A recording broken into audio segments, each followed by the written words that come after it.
I've always wondered, how does someone copy being in a new environment, adapting different values, different cultures in order for them to fit in the new society? Join me as I learn how people adapt, how people cope up in a different society, as I'm on a journey to interview different foreigners in South Korea, a different society for most foreigners, people coming from all over around the world, from Africa to Asia itself. Different skin colors, different cultures, different values.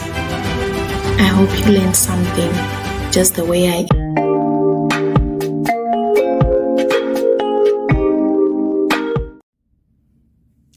Hello, beautiful people. Welcome back to another episode. Welcome back to Hello Korea, with another opportunity to be inspired, another opportunity to hear a great story from this beautiful lady who is in front of you.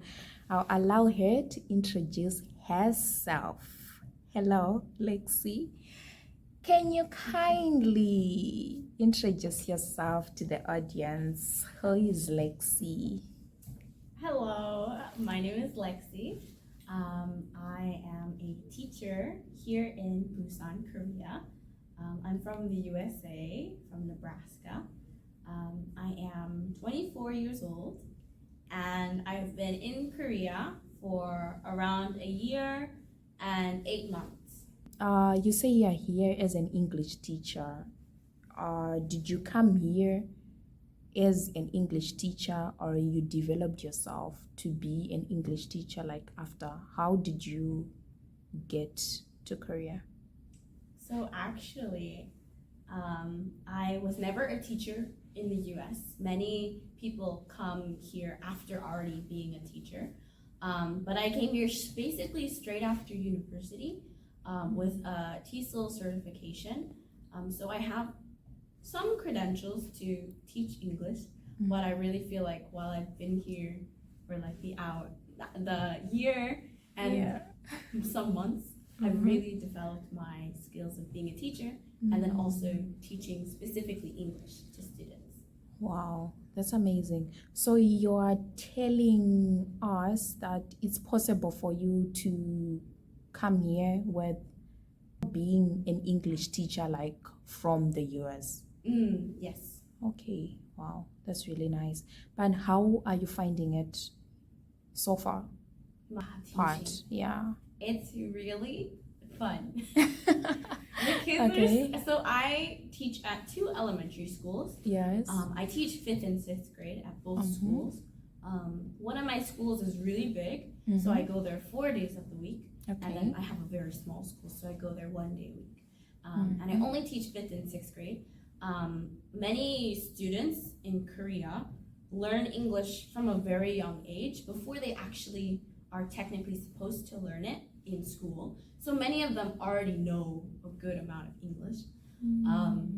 And so it's very fun to teach them because some of the material they already know. So it's pretty simple, teaching them to them, and then also playing games with them, and then sometimes trying to conversate with them with the English that they know in the hallways. And they're just so cute and it's so fun. And I really enjoy it. You really enjoyed it. Wow, that's really amazing. But how are you able to help the kids like detach from Korean to English? So one main part of my job as a foreign English teacher here, I'm in the EPIC program, which is a program that brings foreigners to Korea to work with Korean English teachers. Okay. So I don't teach by myself. I'm sort of like an assistant teacher. But one of my main goals is to try to make English more of a subject, less of a subject, and more about communication, to make the students want to learn English to communicate with people of other countries that speak English. And so what I really enjoy is that while I'm teaching and when I'm with the students, because they want to speak with me, they have to speak English. Of course. which is hard, yes, but when they get excited about something, and when I walk into the classroom and I'm very excited to understand what they want to say to me, and just being very open to them, and them understanding that the way of communication is English, then they'll try to learn a word just to tell me the word. Wow. And then it's just amazing. And it's I think that's really what my role is here, is that I'm supposed to bridge the gap between English being a subject for a grade, which is what a lot of languages end up turning to be. When you go to school, you get grades and you get graded on things and you have tests and exams. And so language just becomes another subject. But as a foreigner in Korea who teaches English, my main role is to make this not be a subject for a test and a grade. It's supposed to change it into a tool that you can use to say your opinion, say what you want to someone. So. Wow, I really like your approach towards that. Is it necessary for you to know Korean for you to be able to communicate with these kids?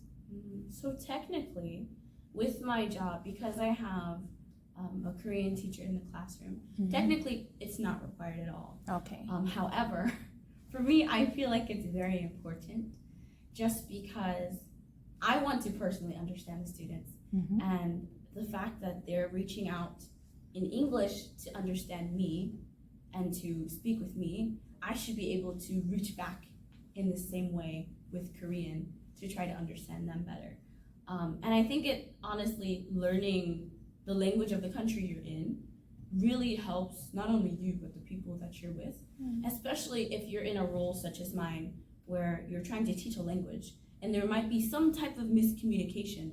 And if you understand just a little bit of the other language to help break apart the miscommunication, it makes learning so much more easy for them and so much more fun. And the fact that they see me trying their language and they're trying my language, it's sort of like a dual type thing where we're both doing it together. And they encourage me and I encourage them.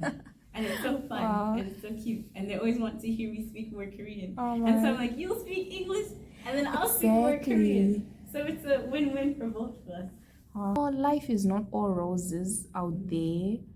Do you have any challenges that you have faced in Korea? One thing that I'm pretty sure everyone has faced is the language, and the fact that you don't understand anything when you get here. Exactly. I mean, there may be some things you may understand, but then getting into, because I've been here for so long already, and some people have been here longer than me, but at the beginning, it's so hard to understand the flow of things. And so you don't understand the flow, you don't understand the way that they do things specifically, and then adding the fact that you can't communicate that you don't understand, and that their system isn't, you can't comprehend it well. It's very hard. So then you have to figure out the system by yourself. And then when you finally figure out the system, a lot of the time the system just changes. So that has been rough. But I think as you slowly settle down, and as time, it's always with time. As time goes by, you sort of slowly start to understand, this is like this.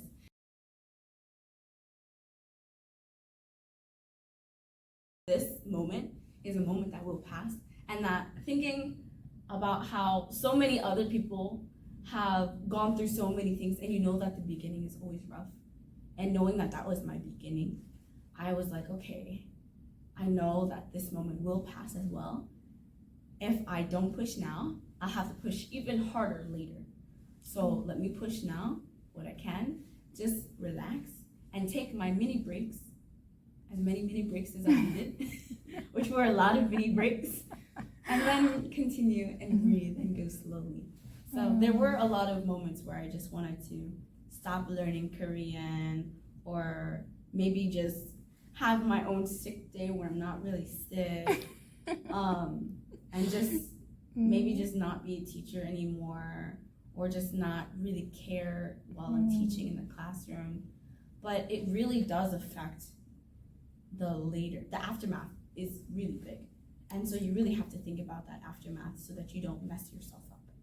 Wow. So.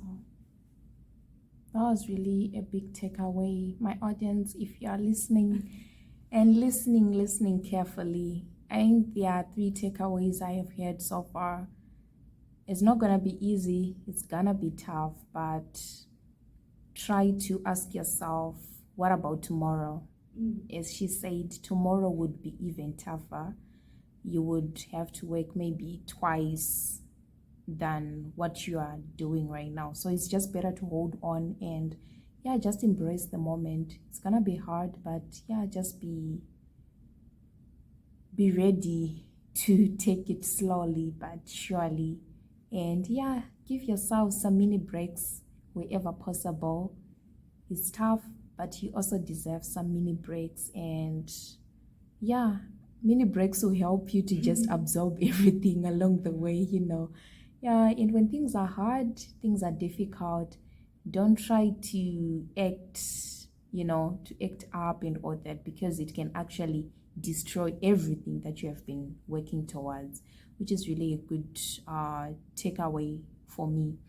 Okay, my audience, if you have been listening and being with us till this far, please take your time to like, to subscribe, and to share, and keep tuned up, because where we are going, it's now getting more juicy and more interesting. Okay, Lexy, there's something that we cannot run away from as human beings, look up for a partner in a foreign country.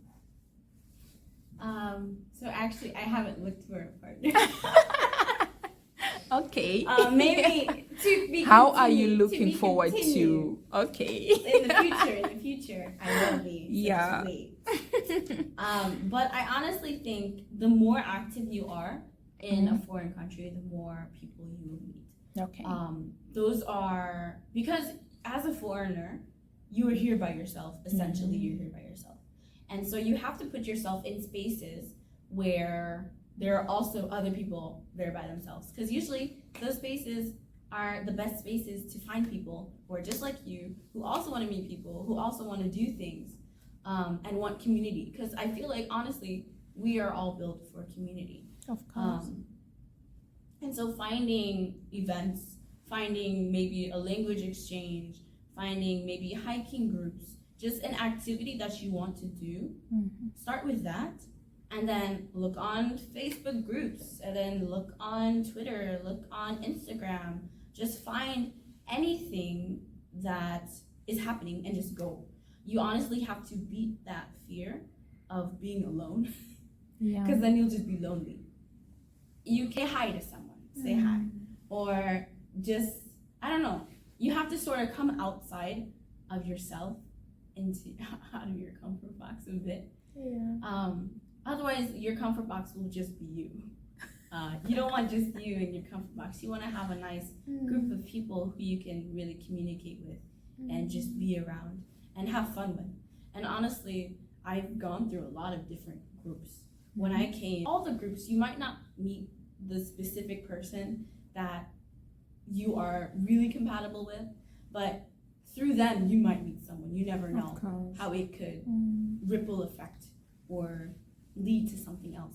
Because honestly, there's just some people that are just, you might not be the type of person that would just go and talk to someone, but someone else may be. And you might be on the receiving end of that. But you just have to put yourself in that space. And I think that's what meeting people is about in a foreign country, is putting yourself in that space to be open to the action of someone and other people meeting each other. Wow. But how do you engage yourself with foreigners? Like, just going out there, as you're saying, it's not really like easy just going out there, you're in a foreign land, you're also afraid of, maybe safety and all that. How do you just engage just like that? So for me, I have to think about it because I'm pretty comfortable in the groups that I'm in right now. Okay. I think it's the first day or the first time you go somewhere, you have to put yourself in the mindset that anyone could be your best friend. Yeah. More like trusting. Yeah, you have to trust, which is hard, but you have to be open to communication. And then through that, those mini conversations, they can lead to bigger conversations. And then pretty soon you've been talking to that person or a couple of people for a long time. And then you guys, usually with a lot of events here, people go out to a cafe, people go out to eat, sometimes have drinks together. So through that, you were like, let's go here, let's go do this. And then through that, you possibly made a friend. And then Boom. Exchanging contact information. Everything is out there. Wow. So this is actually like a communication trick, like a communication secret, like how to communicate, how to go out there.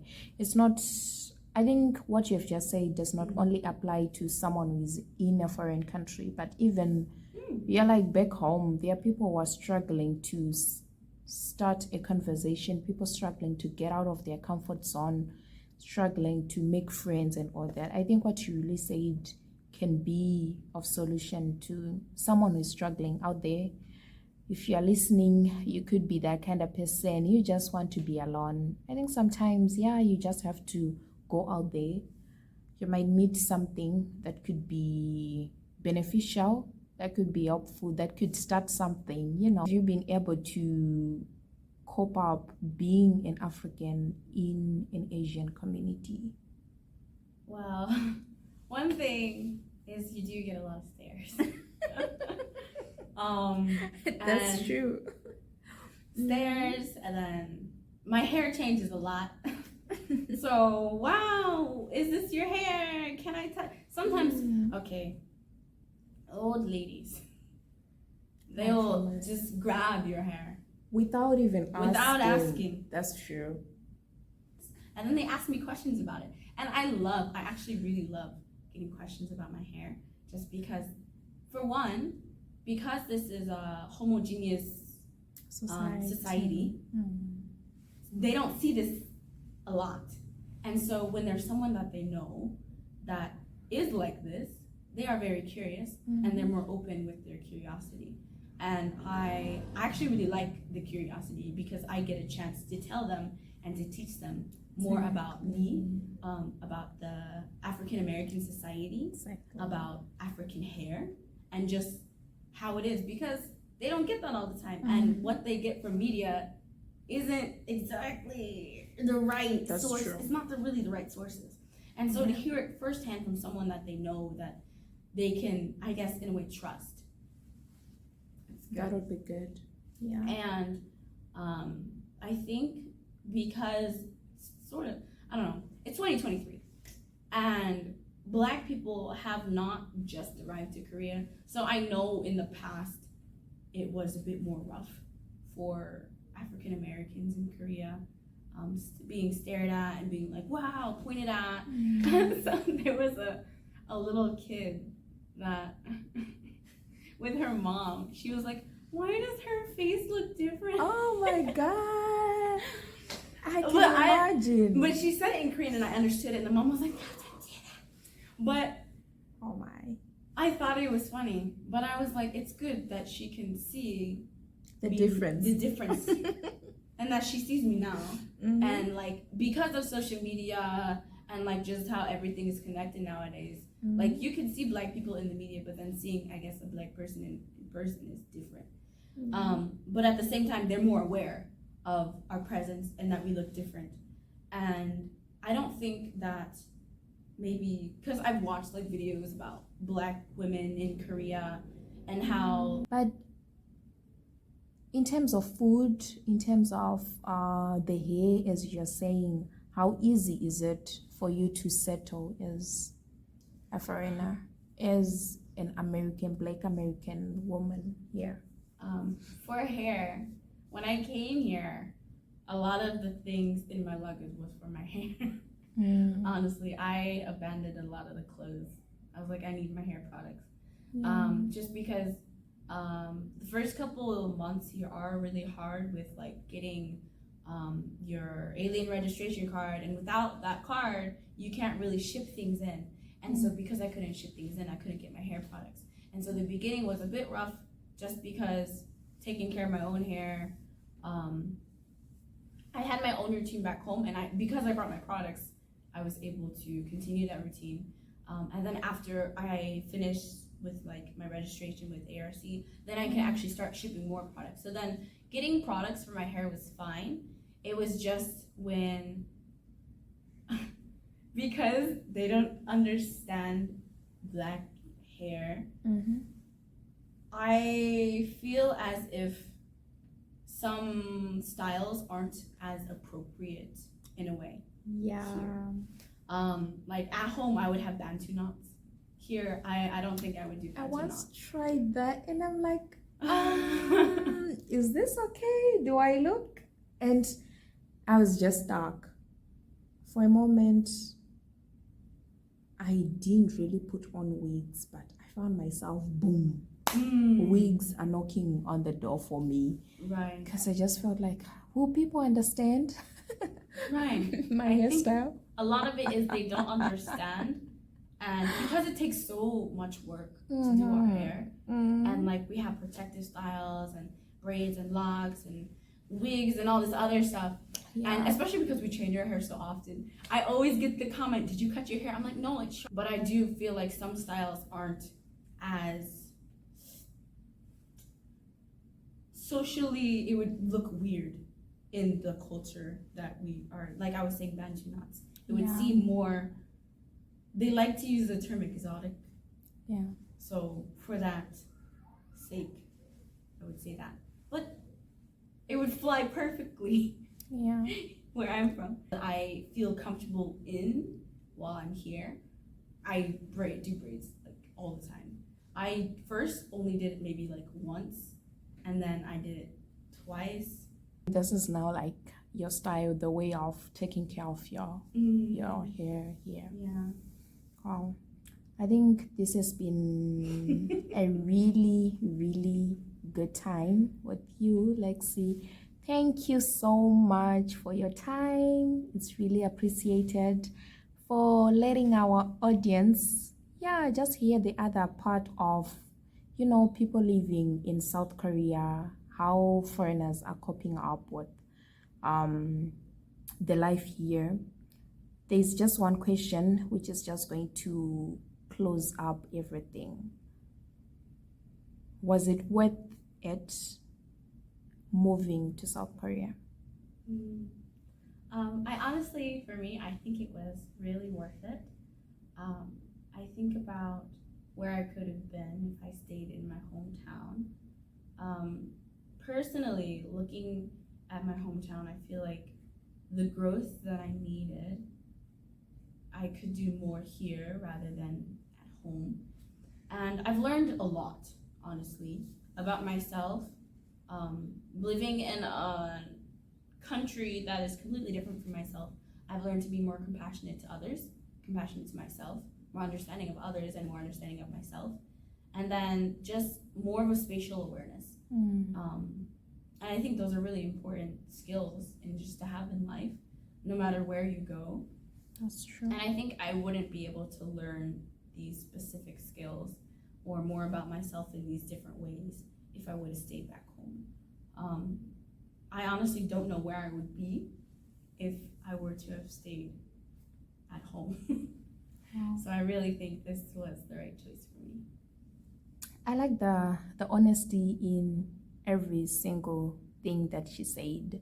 So my audience, there is the answer we have been waiting for till this whole time. You're in the US, you're listening to this. It's possible for you to come here as an English teacher or even as a student. Maybe you're still like in need of learning, masters, bachelors, whatever. you can come here. Lexy has been able to cope up here. She's happy with your decision.